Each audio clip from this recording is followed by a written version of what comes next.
So we are gathered to talk most particularly about research and our work as screenwriters with thrombotic storm disorder. Now let's talk about how Gillian was galvanized. Well, I found almost the same thing you did, that I really needed some help to be able to work in this area.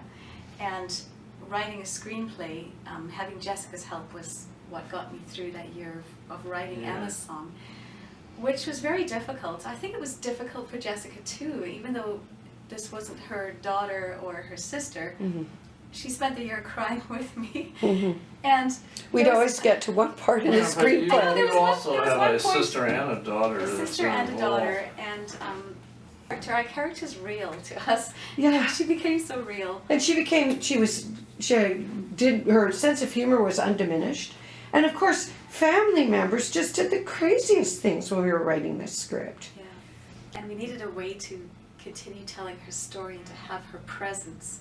And so we wove this fairy tale in, and then at the end, they start to blend fairy tale and reality. And yeah, so we had Emma as the main character, but I wanted very much to bring part of Karen's story into it, and part of Jenna's story, and part of JJ's story. And come to Gillian's child, who she is also living with now, the consequences of, and that's Jenna.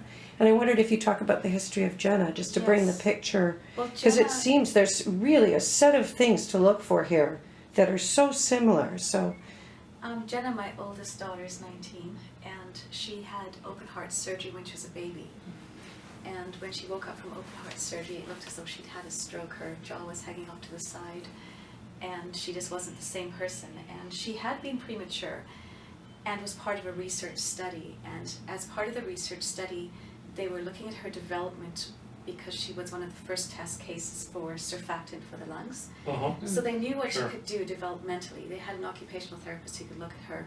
They knew that she could see, she could track objects over midline and in circles. And after heart surgery, she had no ability. She couldn't talk anymore, she couldn't see. She was completely blind for a long, long time. I said, I know she's had clots. They said, there's no evidence of that, we're going to take her off heparin, but they didn't really test her for clotting.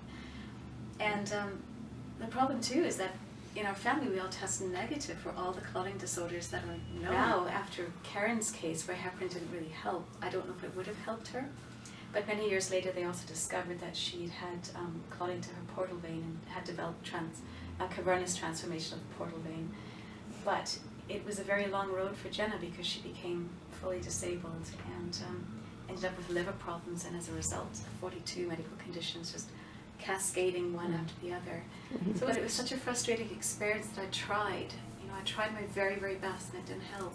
I thought she would probably have done her master's degree like her dad and myself, and that she was so musically talented and came from a family of opera singers, and she just loved opera so much, and I thought she'd become a singer. Oh, really? Yeah, and she has a loud voice, hey? She has a very loud voice. She can drown out a choir just by herself. This child who can't talk. And she loves music. Oh, she loves it. She's obsessed with music. She writes music at the conservatory with Dr. Joanne Berdier, and all Jenna can do is she can say yes and no, and so it takes her months to write a small piece. But she's so motivated.